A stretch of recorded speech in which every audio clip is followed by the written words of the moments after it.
Friends, welcome to समर्पण techno school channel. ધોરણ 12 માં આપણે ચેપ્ટર નંબર 2 શીખી રહ્યા છીએ, જેમાં આપણે લાસ્ટ લેક્ચરમાં બિંદુત વિદ્યુતભાર વડે ઉદ્ભવતું વિદ્યુત સ્થિતિમાન અને વિદ્યુત ડાયપોલ તથા ઉદાહરણ 2.1 આપણે જોઈ ગયા છે। આજે ઘણા બધા વિદ્યુતભારો છે, એ કોઈ એક બિંદુ પર કેટલું વિદ્યુત સ્થિતિમાન ઉત્પન્ન કરે છે અને બીજા આપણે આગળની થિયરીઓ જોઈએ છે, તેમજ ઉદાહરણ પણ જોવાના છે। તો ચાલો આપણે ફટાફટ શરૂ કરીએ છીએ। આપણી 2 માર્ક્સની થિયરી છે મિત્રો। ઓકે, 2 માર્ક્સની થિયરી છે કે વિદ્યુત ભારોનું તંત્ર છે। ઓકે, ઘણા બધા વિદ્યુત ભારો છે, તો એને લીધે કોઈ એક બિંદુ પર કેટલું વિદ્યુત સ્થિતિમાન ઉદ્ભવે એવું તમારે એક સમીકરણ બનાવવાનું છે। થિયરી બહુ સહેલી છે મિત્રો, ચાલો જોઈએ। આકૃતિમાં જુઓ, Q1 વિદ્યુતભાર છે R1 સ્થાન સદિશ ઉપર આવેલો છે, Q2 વિદ્યુતભાર છે R2 સ્થાન સદિશ ઉપર આવેલો છે, Q3 વિદ્યુતભાર છે R3 સ્થાન સદિશ, એવા Qn વિદ્યુતભારો છે જેમના સ્થાન સદિશો અનુક્રમે R1 R2 R3 up to Rn છે। આ બધા જ વિદ્યુતભારો વડે કોઈ એક P બિંદુ છે અને આ P બિંદુ છે R અંતર આવેલું છે। કેટલા અંતર આવેલું છે મિત્રો? R અંતર। તો આ બધા જ વિદ્યુતભારો વડે R અંતરે P બિંદુ પર કેટલું વિદ્યુત સ્થિતિમાન ઉત્પન્ન થાય આપણે મેળવવું છે। સિમ્પલ છે। તો P બિંદુએ વિદ્યુત સ્થિતિમાન મેળવવું હોય તો જેટલા વિદ્યુતભારો છે એ બધાના વિદ્યુત સ્થિતિમાનનો શું કરી લેવાનો મિત્રો? સરવાળો। ઓકે, જેટલા વિદ્યુતભારો છે નો સરવાળો। સમીકરણ છે વિદ્યુત સ્થિતિમાનનું, લાસ્ટ લેક્ચરમાં આપણે જોઈ ગયા કે Q/R। તો આ વિદ્યુતભાર Q1 વડે આ P બિંદુએ કેટલું વિદ્યુત સ્થિતિમાન ઉત્પન્ન થશે? તો કે K Q1 એનું ડિસ્ટન્સ છે R અને આ અંતર છે 1 થી P સુધીનું, એટલે RP1 લખી, વત્તા K Q2 RP2 વત્તા અપ ટુ જેટલા વિદ્યુતભાર છે K Qn RPn। આ ટોટલ વિદ્યુત સ્થિતિમાન આપણને મળે। એટલે કોઈ MCQ પૂછે, એમાં 2 વિદ્યુતભાર હોય, 3 વિદ્યુતભાર હોય, કોઈ એક બિંદુ પર વિદ્યુત સ્થિતિમાન જ્યારે તમને શોધવાનું પૂછે એટલે બધા વિદ્યુતભારો વડે એને આપણને શું કરી લેવાનું મિત્રો? સરવાળો। ઓકે, તો નીટ JEE માં ટોપિક છે, કોન્સેપ્ટ છે, ખાસ ધ્યાન રાખજો। જુદી જુદી આકૃતિઓ આપે, ત્રિકોણ આપે, ચોરસ આપે, ઓકે, અને સેન્ટર ઉપર વિદ્યુત સ્થિતિમાન કેટલું હોય તો જેટલા વિદ્યુતભારો છે એના વડે એના ઉપરનું વિદ્યુત સ્થિતિમાન મેળવી લેવાનું અને એનું ડિસ્ટન્સ છે તમારે ખાસ લઈ લેવાનું। અને આમ પણ લખી શકો છો સમેશન I = 1 થી ચાલુ કરીએ અપ ટુ n સુધી, બરાબર છે, K અને QI R PI 1 થી ચાલુ કરીને તમે લખી શકો છો।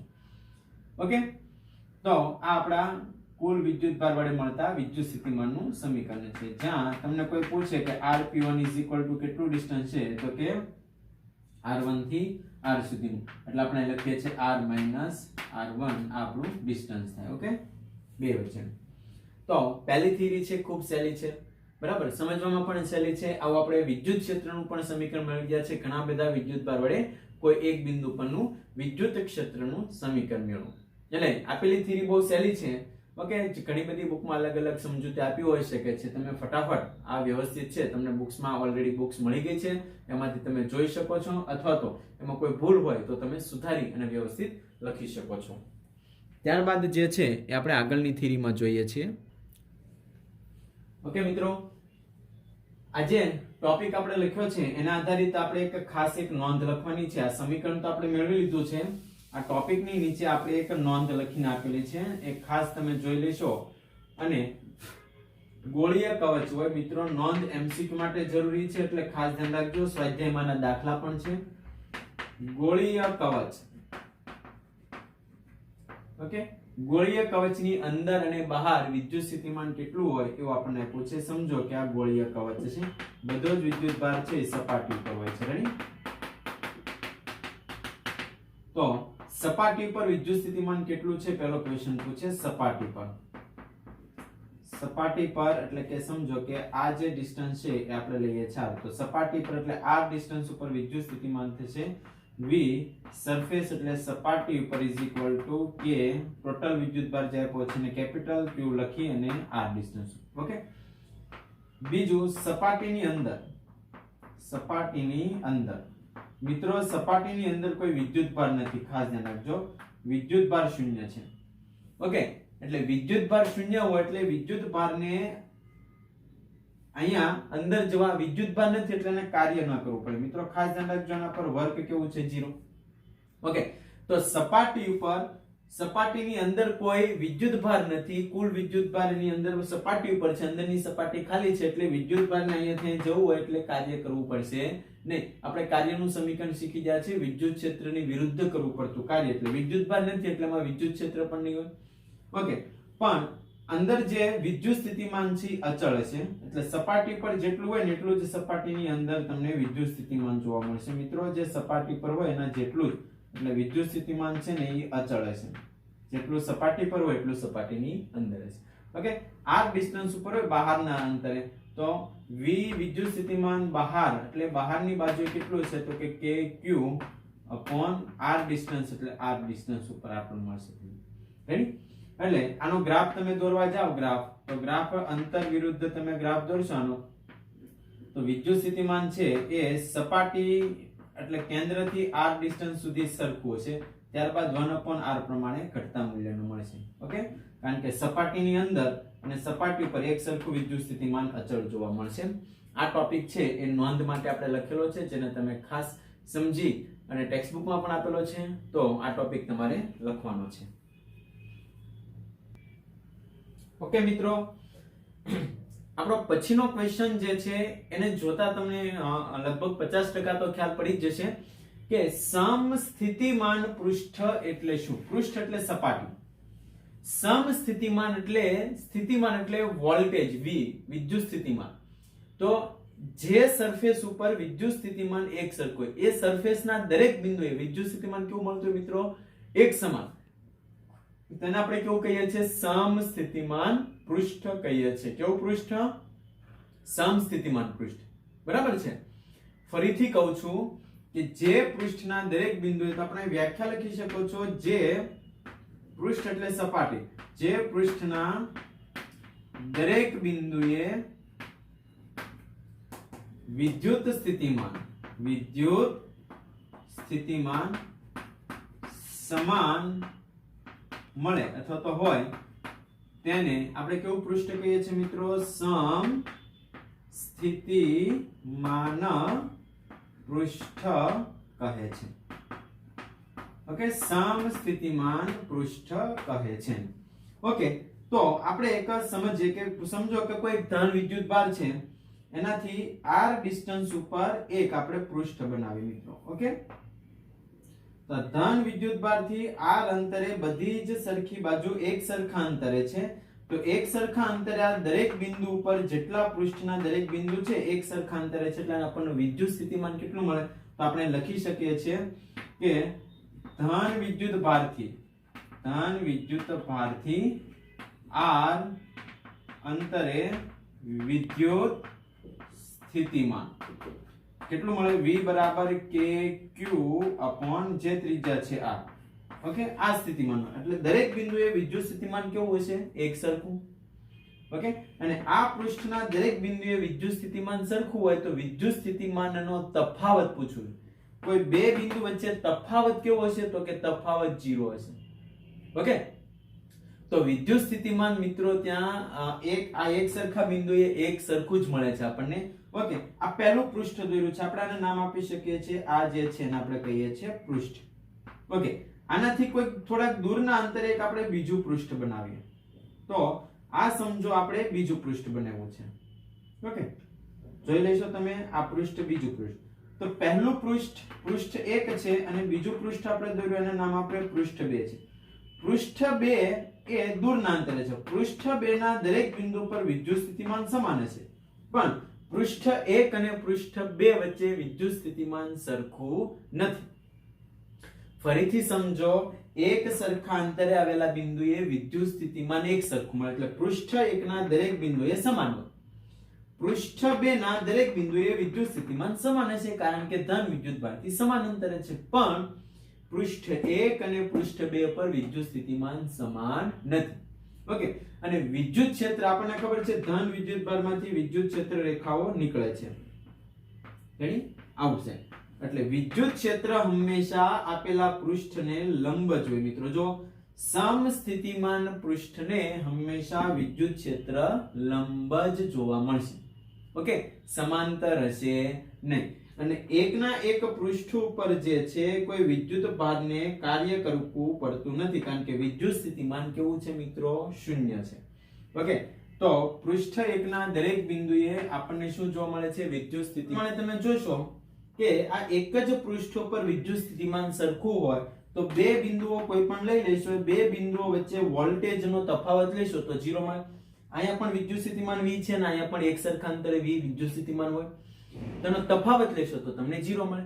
એનો મતલબ કે જો એક જ પૃષ્ઠ પર કોઈ વિદ્યુત ભારને ગતિ કરવું હોય તો ગતિ કરવા માટે કોઈ કાર્ય કરવું પડતું જ નથી. શું કામ? તો કે વિદ્યુત સ્થિતિમાનને કેવું છે? એક સરખું. વિદ્યુત સ્થિતિમાનનો તફાવત 0 હોય તો વિદ્યુત ભારને તેમાં ગતિ કરવા માટે કોઈ કાર્ય કરવું પડતું નથી. અને એના માટેની કન્ડિશન શું છે મિત્રો? ખાસ જો વિદ્યુત સ્થિતિમાન જે છે આપણે શૂન્ય લેવું હોય, બરાબર છે, શું લેવું હોય? શૂન્ય. તો તમને ખાસ એક નોંધ કરી દઉં કે આપણું વિદ્યુત સ્થિતિમાનનું સમીકરણ શું હતું? Vp અથવા તો V સંકલન E.dl અથવા તો dr. અહીંયા આપણે પૃષ્ઠ છે એને આપણે dl ખંડ લઈએ છીએ. રેડી? તો આ બંને વચ્ચેનો ખૂણો આપણે મૂકીએ તો આમ પણ લખી શકો છો E.dl cos θ.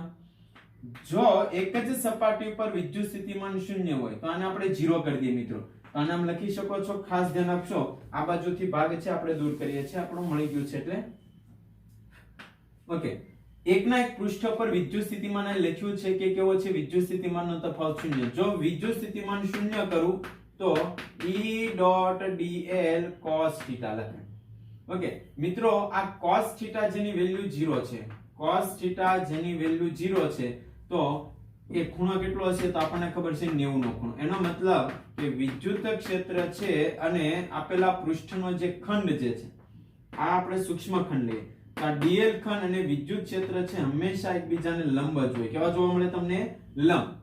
ઓકે, જો વિદ્યુત ક્ષેત્ર આપેલા સમસ્થિતિમાન પૃષ્ઠને લંબ હોય તો દરેક પૃષ્ઠ પર વિદ્યુત સ્થિતિમાન જે છે એ એક સરખું હોય. ઓકે, અહીંયા મેં એક આકૃતિ ડ્રો કરી છે સમજવા માટે. વિદ્યુત ક્ષેત્ર ધન થી ઋણ તરફ છે, એમાં એક પૃષ્ઠ દોર્યું છે. રેડી? આ પૃષ્ઠ જે છે એ એનો dl ખંડ અને વિદ્યુત ક્ષેત્ર છે કોઈ પણ પૃષ્ઠ પર 90 ના ખૂણે છે, એટલે દરેક પૃષ્ઠ જે છે એના પર વિદ્યુત સ્થિતિમાન એક સરખું જોવા મળે મિત્રો. જે એક સરખા અંતરે હોય એના પર વિદ્યુત સ્થિતિમાન કેવું હોય? એક સરખું. તો આપણો ટોપિક છે, ફરીવાર એકવાર કહીએ છીએ, સમસ્થિતિમાન પૃષ્ઠ એટલે શું? તો કે જે પૃષ્ઠના દરેક બિંદુએ વિદ્યુત સ્થિતિમાન કેવું હોય? એક સમાન. પણ આપેલા પૃષ્ઠના દરેક બિંદુએ જો કોઈ પણ બે બિંદુ વચ્ચેનો વિદ્યુત સ્થિતિમાનનો તફાવત લેશો તો આ તફાવત તમને કેવો મળશે? 0 મળશે. ઓકે, તો આ સમજવા માટે એક ઇક્વેશન લખ્યું છે આપણું. વિદ્યુત સ્થિતિમાન એટલે E.dl, વિદ્યુત ક્ષેત્રની વિરુદ્ધ કરવું પડતું કાર્ય. ઓકે, આ સદિશ છે ડોટ આપણે અહીંથી કાઢીએ એટલે cos θ લખે. એમ કહે છે કે એક જ પૃષ્ઠ પર વિદ્યુત સ્થિતિમાન આ જે છે 0 હોય તો અહીંયા 0 મૂક્યું તો cos θ 0 કોની કિંમત છે? તો કે 90 ની. એનો મતલબ E અને dl એ લંબ હોવા જોઈએ, હંમેશા લંબ જ હોય. ઓકે, એવા પૃષ્ઠને જ આપણે સમસ્થિતિમાન પૃષ્ઠ કહીએ છીએ. ઓકે, બાકી તમે ઘણી બધી આકૃતિઓ ડ્રો કરી શકો છો કે ધન વિદ્યુત ભાર હોય તો એનું પૃષ્ઠ છે સમસ્થિતિમાન, એમાંથી આઉટસાઇડ જતું હોય એવું તમને જોવા મળે. ઋણ વિદ્યુત ભાર હોય તો આઉટસાઇડ થી સમસ્થિતિમાન પૃષ્ઠ છે એની ઇનસાઇડ જતું હોય એવું તમને જોવા મળે. ઓકે, આ સમજવા માટે આકૃતિ આપી છે કે ધન વિદ્યુત ભાર અને ઋણ વિદ્યુત ભારના સમસ્થિતિમાન પૃષ્ઠ કેવા હોય. આપણી થિયરી છે અહીંયા આપણી પૂરી થાય છે, એમાં આકૃતિ તમે ડ્રો કરી શકો છો. ઓકે, બહુ સહેલી થિયરી છે. ત્યારબાદ આપણે મોસ્ટ આઈએમપી થિયરી છે આપણે લઈએ છીએ. ઓકે મિત્રો, આપણી ખૂબ જ અગત્યની આઈએમપી થિયરી છે સમસ્થિતિમાન પૃષ્ઠ પરથી વિદ્યુત ક્ષેત્ર અને વિદ્યુત સ્થિતિમાનનો સંબંધ મેળવવાનો છે. એનું જે સમીકરણ મળે છે એ નીટ અને જેડબલ્યુ માટે પણ અગત્યનું છે. બહુ સહેલું એક્ઝામ્પલ છે, બરાબર છે, પણ આપણે વિદ્યુત ક્ષેત્ર અને વિદ્યુત સ્થિતિમાનનો સંબંધ દર્શાવતું એક સમીકરણ મેળવવું છે જે 2 માર્ક્સની આઈએમપી થિયરી છે. ટેક્સ્ટ બુકમાં આપણને આવા બે પૃષ્ઠ દોર્યા છે, પણ ઉપર અને નીચેની ઉપરની તરફ આકૃતિ ડ્રો કરી છે. વિદ્યુત ક્ષેત્ર ઉપરની તરફ છે, બરાબર છે, એટલે દોરવામાં થોડી તકલીફ પડી શકે એટલા માટે આપણે આકૃતિને આ રીતે પણ દોરી શકો છો, જેમાં વિદ્યુત ક્ષેત્રની દિશા છે ધન થી ઋણ. એમાં મેં બે પૃષ્ઠ મૂક્યા છે જેના પર વિદ્યુત સ્થિતિમાન સરખું હોય એવું સમસ્થિતિમાન પૃષ્ઠ નામ આપ્યું છે. આ બંને પૃષ્ઠ જે છે એ સમસ્થિતિમાન પૃષ્ઠ છે. રેડી? પહેલું પૃષ્ઠ છે A, એના પરનું વોલ્ટેજ એટલે વિદ્યુત સ્થિતિમાન V છે. બીજું પૃષ્ઠ છે B, એના પર વિદ્યુત સ્થિતિમાન છે V plus delta V. Okay, એટલે વિદ્યુત સ્થિતિમાન છે ફેરફાર થયો.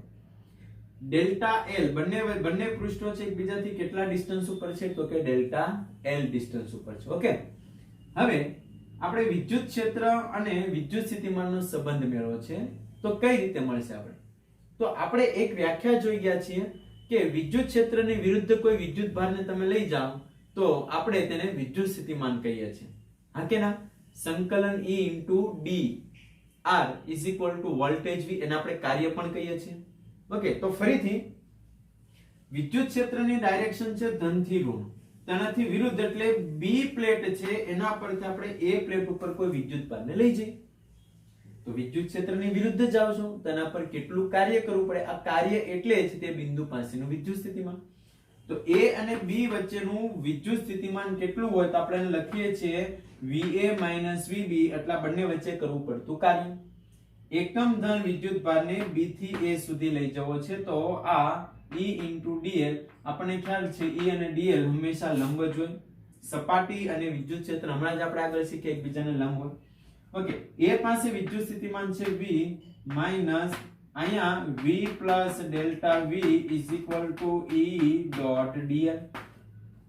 V કેન્સલ થશે, અહીંયા માઈનસ થઈ જશે, minus delta V is equal two, આમ તો બંને વચ્ચે અંતર ડેલ્ટા L છે, આપણે લખીએ છીએ ડેલ્ટા L, તો E ડોટ ડેલ્ટા L લખાય. મિત્રો આપણું સમીકરણ મળી ગયું છે. ડેલ્ટા L છેદમાં જશે તો વિદ્યુત ક્ષેત્ર E is equal to minus delta V upon delta L. Okay, આ આપણું વિદ્યુત ક્ષેત્રનું સમીકરણ છે, જે માઈનસ, ખાસ ધ્યાન રાખજો, minus delta V by delta L. આપેલા સમીકરણને MCQ માટે જ્યારે સોલ્વ કરતા હોય ત્યારે આ રીતે પણ લખી શકો છો, E is equal to V by L અથવા તો V by D distance. Okay, એનો એકમ લખો હોય તો વોલ્ટ પ્રતિ મીટર આપણો આનો એકમ છે, આપણે લખી શકીએ છીએ. આ આપણું વિદ્યુત ક્ષેત્ર અને વિદ્યુત સ્થિતિમાનનો સંબંધ છે. બહુ સારું સમીકરણ છે. ઓકે, વિદ્યુત સ્થિતિમાનનો ફેરફાર કઈ દિશામાં હોય છે? મિત્રોની નીચે તમે એડ કરી શકો છો. તો કે જે બાજુ વિદ્યુત સ્થિતિમાનનો ફેરફાર થતો હોય, આ બાજુ થાય છે A થી B તરફ. A થી B તરફ વિદ્યુત સ્થિતિમાન ડેલ્ટા V બદલાય છે, એ બાજુ વિદ્યુત ક્ષેત્રની દિશા હોય છે, ખાસ ધ્યાન રાખજો. ઓકે, એટલે E ની દિશા છે, આપણે લખ્યું છે E ની દિશા છે એ ડેલ્ટા V ના ફેરફારની દિશામાં હોય. ઓકે, અને બાકી આપણે બોલી શકીએ છીએ કે એકમ લંબાઈમાંના વિદ્યુત સ્થિતિમાનમાં જે ફેરફાર થાય છે તેને આપણે એનું વિદ્યુત ક્ષેત્ર E કહીએ છીએ. બરાબર છે? બે ટોપિક અમે એડ કરવો હોય તો સાથે તમે એડ કરી શકો છો. આપણે ટેક્સ્ટ બુકમાં પણ આપેલું છે. બે મુદ્દા લાસ્ટમાં આપ્યા છે કે વિદ્યુત ક્ષેત્રની દિશામાં ડેલ્ટા V નો ફેરફાર હોય અને એકમ લંબાઈમાં જો ફેરફાર છે એમાં વિદ્યુત સ્થિતિમાનનો જે ફેરફાર થતો હોય એ વિદ્યુત ક્ષેત્રની વિરુદ્ધ દિશામાં હોય એવું આપણે બોલી શકીએ છીએ. રેડી? આપેલી થિયરી બહુ IMP છે, ખાસ ધ્યાન રાખજો. મેન ઇક્વેશન યાદ રાખજો, is equal two V by L.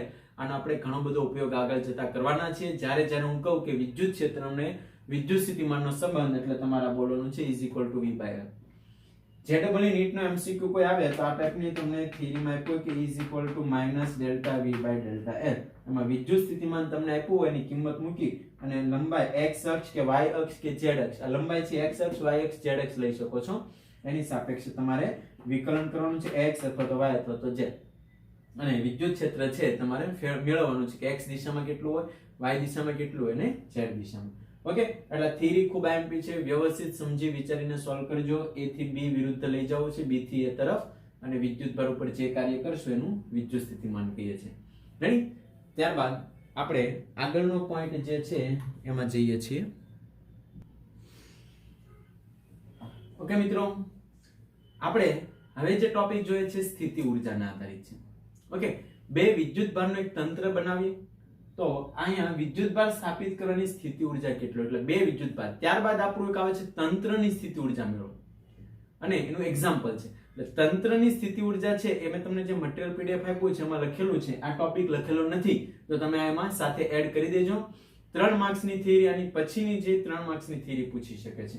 Okay, તો પહેલા આપણે લઈએ બે વિદ્યુત ભાર હોય એની સ્થિતિ ઉર્જા કઈ રીતે મળશે. ખાસ ધ્યાન આપજો, આની જેવું સેમ ટુ સેમ તંત્રની સ્થિતિ ઉર્જા આપણે ફાઇન્ડ કરવાની છે. ઓકે, તો પહેલા આપણે થિયરી લે બે વિદ્યુત ભારોનું તંત્ર. તો સૌપ્રથમ પહેલા તમને એક આકૃતિ ડ્રો કરીને સમજાવું છું. કે આ x અને y યામની અંદર સમજો કે આ જે છે r1 સ્થાન સદિશ અંતરે છે. કયો વિદ્યુતભાર લઈએ તો કે સમજો ત્યાં q1 વિદ્યુતભાર મૂકવાનો છે અને એક બીજો વિદ્યુતભાર જે છે એ r2 સ્થાન સદિશ અંતરે છે અને q2 વિદ્યુતભાર છે. તો આપણે સૌપ્રથમ પહેલા અહીંયા લખી દઈએ કે આકૃતિમાં r1 અને r2 સ્થાન સદિશ પર કયા વિદ્યુતભાર છે તો કે q1 અને q2 વિદ્યુતભાર મૂકેલા છે. ઓકે, અહીંયા આપણે હાલમાં દર્શાવ્યા નથી q1 અને q2. શું કામ તો કે આપણે એની ઊર્જા મેળવી છે. હવે આપણે જોઈએ તો શરૂઆતમાં અહીંયા કોઈ વિદ્યુતભાર જ નથી. આ આકૃતિમાં તમે જુઓ કોઈ વિદ્યુતભાર છે જ નહીં. ઓકે, તો બહારથી કોઈ વિદ્યુતભારને જો હું અહીંયા લાવું તો કાર્ય કરવું પડે કે ન કરવું પડે વિચારો. તો કે અહીંયા કોઈ વિદ્યુત ક્ષેત્ર છે જ નહીં મિત્રો. શરૂઆતમાં કોઈ વિદ્યુતભાર ન હોય તો એ પોતે વિદ્યુતભાર વિદ્યુત ક્ષેત્ર ઉત્પન્ન કરવાનો જ નથી. એટલે બહારથી કોઈ વિદ્યુતભારને અહીંયા લાવશો તો કોઈ કાર્ય કરવું પડશે નહીં. કાર્ય ક્યારે કરવું પડે તો કે જો કોઈ વિદ્યુતભાર અહીં ઓલરેડી હોય અને વિદ્યુત ક્ષેત્ર ઉત્પન્ન કરતો હોય તો વિદ્યુત ક્ષેત્રની વિરુદ્ધમાં એને આવવું પડે તો કાર્ય કરવું પડે. હું બોલું છું વિચારો, ફરીથી તમને સમજાવું. જો આ ટોપિક આવડી જશે તો તમે 3 માર્ક્સની થિયરી લખતા થઈ જશો. સમજો કે અહીંયા કોઈ વિદ્યુતભાર q છે તો બહારથી કોઈ q1 વિદ્યુતભારને r1 ઉપર લઈ જવું હોય તો વિદ્યુત ક્ષેત્રની વિરુદ્ધ કાર્ય કરવું પડે. પણ અહીંયા કોઈ વિદ્યુતભાર જ નથી તો અહીંયા આવવું હોય તો એને કાર્ય કરવું પડશે નહીં. તો સેમ એ જ મુદ્દા આપણે લખીએ છીએ કે q1 વિદ્યુતભારને અનંત અંતરેથી r1 સ્થાન સદિશના અંતરે આપણે લાવીએ તો કાર્ય કેવું કરવું પડે 0. આપણે લખીએ છીએ q1 વિદ્યુતભારને r1 સ્થાન સદિશે લાવતા કાર્ય w બરાબર 0 મળે. કારણ કે કોઈ વિદ્યુત ક્ષેત્ર નથી એટલે કોઈ કાર્ય કરવું પડશે નહીં. ઓકે, હવે અહીંયા q1 વિદ્યુતભાર આવી ગયો છે. હવે કોઈ બીજા વિદ્યુતભારને અહીંયા આવવું હોય તો કાર્ય કરવું પડશે. કેમ તો કે આ વિદ્યુતભાર છે વિદ્યુત સ્થિતિમાન ઉત્પન્ન કરશે. આ બંને વચ્ચેનું અંતર છે ને આપણે લખીએ છીએ r12.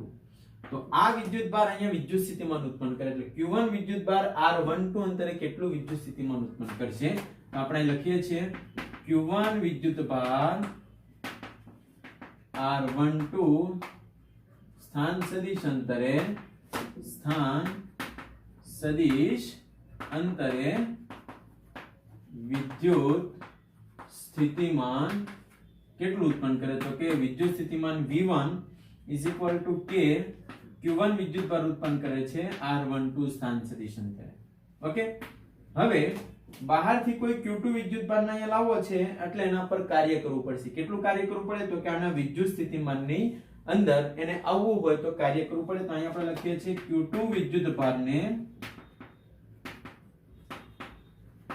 અનંત અંતરેથી ઓકે r2 સ્થાન સદિશે લાવવા કરવું પડતું કાર્ય. અને આપણે કહીએ છીએ w2 q2 વિદ્યુતભારને લાવવો છે એટલે q * v. આપણે શીખી ગયા છે w બરાબર q. ઓકે, સમીકરણ આપણું કયું છે યાદ છે v w/q. કાલની થિયરીમાં આપણે લખી ગયા છે. ઓકે, આ v1 ની કિંમત અહીં મૂકી દઈએ તો કેટલું કાર્ય કરવું પડે તો કે k q1 q2 r12. આ કુલ કાર્ય કેટલું થશે તો કે કુલ કાર્ય w = 1 + 2. પહેલા વિદ્યુતભાર ઉપર તો કાર્ય 0 થયું છે તો આ 0 મૂકીએ તો અહીંયા થશે k q1 q2 r12 distance. આ કાર્ય જે કરો છો એની સ્થિતિ ઊર્જા રૂપે સંગ્રહ થાય છે મિત્રો. કઈ ઊર્જા રૂપે સંગ્રહ થાય છે? એની સ્થિતિ ઊર્જા સ્વરૂપે આ કાર્ય તમે જે કરો છો એ ઊર્જા રૂપે સંગ્રહ થાય છે. એટલે આપણી સ્થિતિ ઊર્જાનું સમીકરણ કોઈ પણ MCQ સોલ્વ કરવા માટે પૂછે એટલે આપણું સમીકરણ છે k q1 q2 r. Okay, આપણે ઉદાહરણ જે છે 2.2 જોઈએ છીએ અને ત્યારબાદ આપણે લેક્ચર રાખીએ.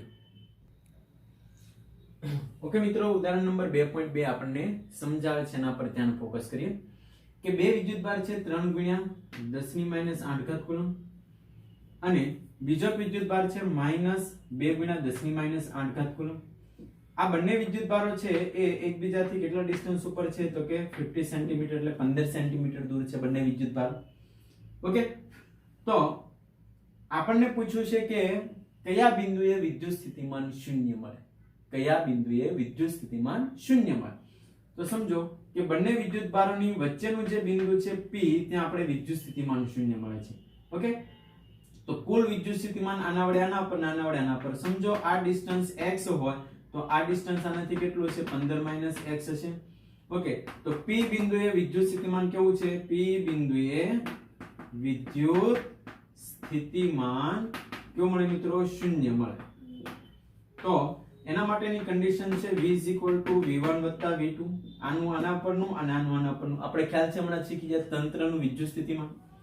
તો આ 0 છે, આનું આના પરનું વિદ્યુત સ્થિતિમાન કેટલું થાય તો કે k, એનો ચાર્જ q1 કહી દઉં, એનું ડિસ્ટન્સ x કહી દઉં, અને પ્લસ આ માઈનસ ચાર્જ છે એટલે k q2 એનું ડિસ્ટન્સ 15 - x કહી દઉં.